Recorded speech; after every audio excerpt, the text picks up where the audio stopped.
Peggy 18.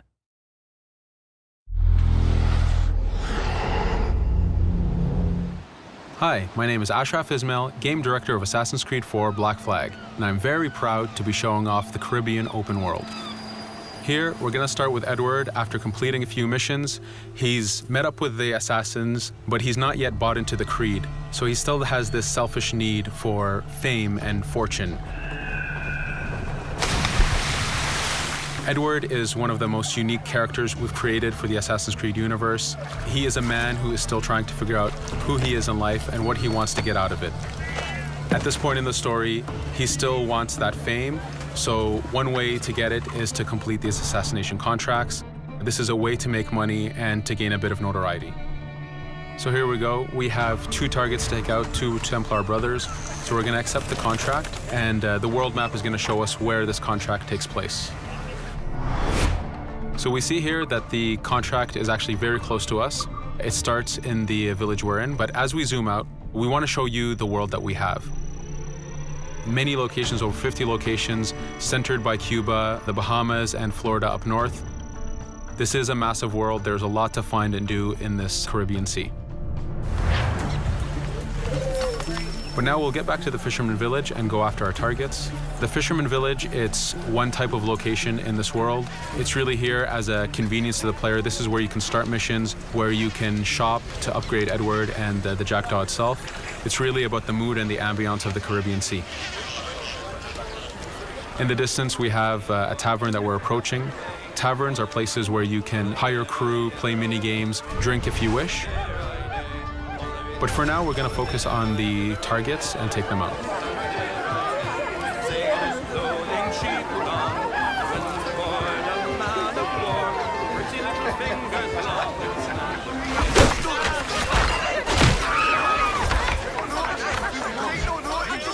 Now that we've taken out one brother, the other one's going to bolt. Just like classic ACs, we can chase him down and take him out that way, but there's many ways to complete this contract. We can use the new free aim system to shoot him this way, to eliminate him that way. We can jump onto the ship and take him out with his crew, but instead we're going to let him escape into the sea and follow him with the Jackdaw. This is your ship. This is the second main character of the game. You're going to have to customize and upgrade the ship as you go on this journey with Edward.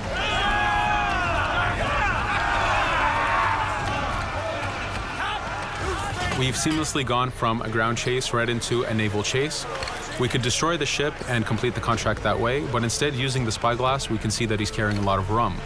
Rum is important in the economy system. It's one way of making a lot of money if you sell it properly. So instead of destroying the ship, we're going to plunder that ship. Fire! Here you can see the upgrades that we've made into the naval combat. Using the front cannons, you can shoot chain shots to slow down the ship. Using the new round shot mechanic of trajectory aiming, you can aim for the hull and do a lot of damage this way. This specific enemy is what we call a frigate. Frigates are the type of ships that you need to destroy as fast as you can, because the longer the fight lasts, the more damage they're capable of doing. We have other enemy types like the Charger or the Man of War. The Man of War is a massive ship capable of carrying over 100 cannons. These are ships that you really need to upgrade to be able to face. But now that this frigate has been demasted, we can start the boarding. Boarding, it's very important. You are a pirate. This is how you gain cargo. This is how you take on ships. So here we can start the boarding from any orientation or angle we wish. The distance even matters. If you get too close, the 2 crews will just jump right into each other. If you start a bit further, you can jump in the water and go in for a sneak stealth attack. We have 2 objectives to accomplish for this boarding. We can take out the captain, and we need to take out some of his crew. So using the swivel gun, we will efficiently take out a lot of the crew. And now we'll go for the captain using Edward's navigation abilities. Here, again, using the new free aim system, we have a dangerous enemy on the other side taking out our crew. We can easily take him out with a headshot. So what we see here is that 2 ships have come together to create this 3D environment where, using your assassin abilities to navigate, to be stealthy, you can take the advantage and get the kill by surprise. Now that we've taken out the captain, we still need to take out a few of the crew members to complete this boarding. Now that we've plundered the ship, we're going to gain that rum that we saw earlier, but we're also going to gain ammo and crew members and some gold. With every boarding, there's 3 options that you can do with that ship. You can gain crew members, you can send the ship to your fleet if you wish, or you can salvage a ship to repair the Jackdaw if you took too much damage in the fight. In this case, since we did well, we're going to send the ship to our fleet. Now that we're back in the Caribbean Sea, we needed to make sure that every minute something is being advertised to the player, something new for the player to do. In this case, we have this uncharted location. These are what we call playas. We have over 75 of these in the Caribbean world. Every playa has something very important for the player to find, something that will help in upgrading Edward or the Jackdaw. So it's in your advantage to explore these locations.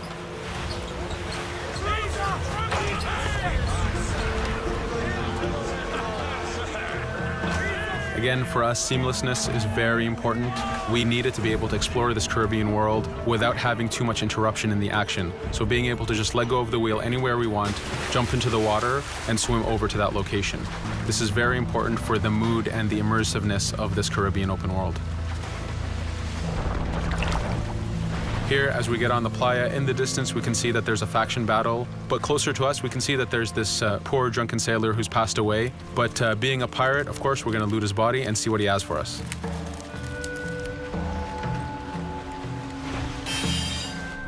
So we found a treasure map. This treasure map is asking us to go to an island called Misteriosa. Every time you find one of these, you know that you're going to find a treasure that is linked to the progression of the Jackdaw or Edward, so they are very valuable. Here we're going to take a look at that faction battle. We have a British ship facing off against a Spanish ship. We could jump in and take advantage of this opportunity, allowing each ship to weaken the other and for us to plunder both. But now we're going to make our way back to the Jackdaw. Again, this is the second main character of the game. There's a lot of customization and a lot of upgrading to do on the Jackdaw. You can upgrade all the weapons to fit the playstyle you wish. Now, as we get onto the Jackdaw, we can see that the crew is cheering for us. Edward has a really close relationship with his first mate, Adewale, standing right there, and with his crew. And this is something that you'll see later in the demo, that we can lose and gain crew members. Again, using the spyglass, we can really see the contents of a ship, but you can also assess the danger and threat level of these ships. But for now, we're going to continue to Misteriosa to find that treasure. Here we've crossed into a harpooning zone. The harpooning system is connected to the hunting system, which is used for upgrading Edward himself. So you can upgrade the number of weapons he carries, the ammo that you can carry, and even his health. But for now, we've moved past that zone and we've got into a storm. Storms are very dangerous. If you're not careful, if you don't know how to navigate a storm, you will take damage to your ship and you will lose crew members. In the distance, we can see a water spout. This is a tornado in the ocean. These are very dangerous. They can suck you in, and when they do, they tear the ship apart and take out your crew. Here we can see its effect on a ship. This poor ship got sucked in and got destroyed. Storms are very dangerous, but we wanted the player to take advantage of this. When you've mastered a storm, when you know how these systems work, you can pull enemies into a storm and let the storm do damage for you. So there is a strategic element to using a storm in the world.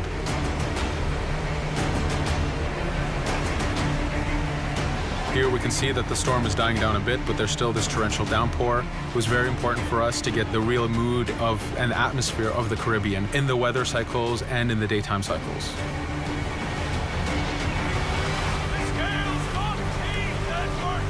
But here, since we've survived the storm, did pretty well, let's order our crew to sing. Sea shanties are a part of this game. It's a collectible that you can find in the world. So the more you find, the bigger playlist you have for your crew. But for now, we've made it to Misteriosa. So again, we're going to seamlessly get off our ship and explore this location. Misteriosa is a Mayan ruin. Mayan ruins are heavy with stealth and navigation capacities. There's a lot of treasures and hidden discoveries to be found in these locations.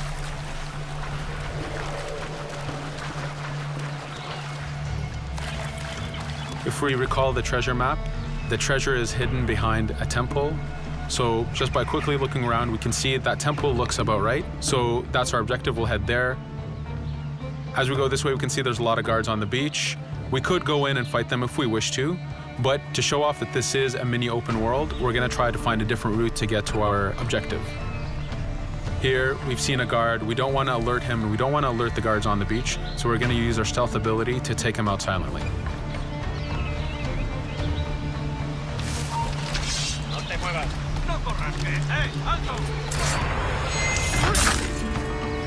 With AC3, we were able to push the navigation in the frontier, which means using natural environments like trees and rocks and so on. Mayan ruins are the perfect place where we mix man-made structures and these natural environments. So you really get to feel how far the navigation abilities of the assassin have come since the original game. In the distance there, we can see another part of the island being blocked off by a patrol of guards. We're going to avoid it for now and go for that treasure.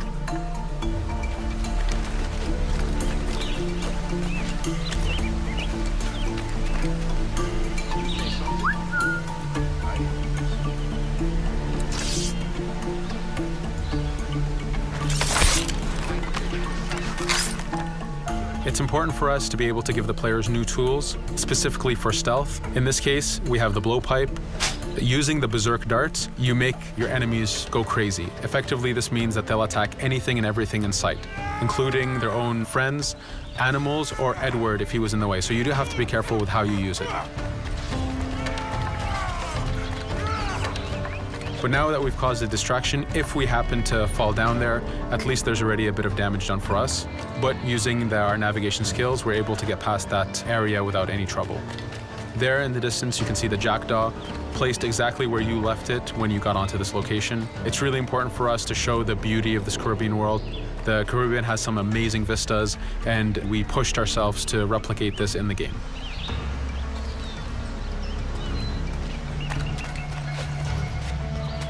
As we continue forward, we can see in the distance there's a couple prisoners that are taken hostage. This is a scenario that you need to use stealth. If you're detected by those guards, they will kill the hostages. So in this case, it's to your advantage to use the environment to figure out how you can take out those guards without being detected. In this case, it's 2 guards, so it's not too hard. There are other scenarios where you have more guards and you have to figure out how you can take all of them out at the same time. Now that we've freed these prisoners, they are more than happy to join our crew. This is just one way of gaining crew members. As mentioned earlier, there's the taverns. There's actually many different setups of gaining crew.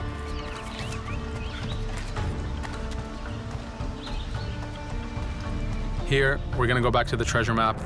We can see that the treasure is actually behind the temple near a fountain. So if we just look around, we can see that it's around here.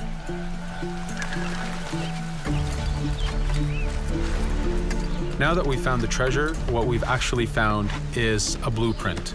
Blueprints are incredibly valuable for the upgrading of the jackdaw. This is how you can upgrade the biggest and most devastating upgrades of the ship. So here we're approaching a reach high point. Just like classic ACs, synchronizing with the reach high point reveals the contents of a location and the map itself. But as an added feature, because this game world is so huge, there are many different locations, this also becomes a fast travel point. So now you can, by synchronizing, now you can come back here anytime you wish to collect those treasures that we passed up a bit earlier. Here we've reached the end of the demo. This was a tease of the open world that we have. We're very excited to be able to show off this game and to let you play it very soon. Thank you for joining us.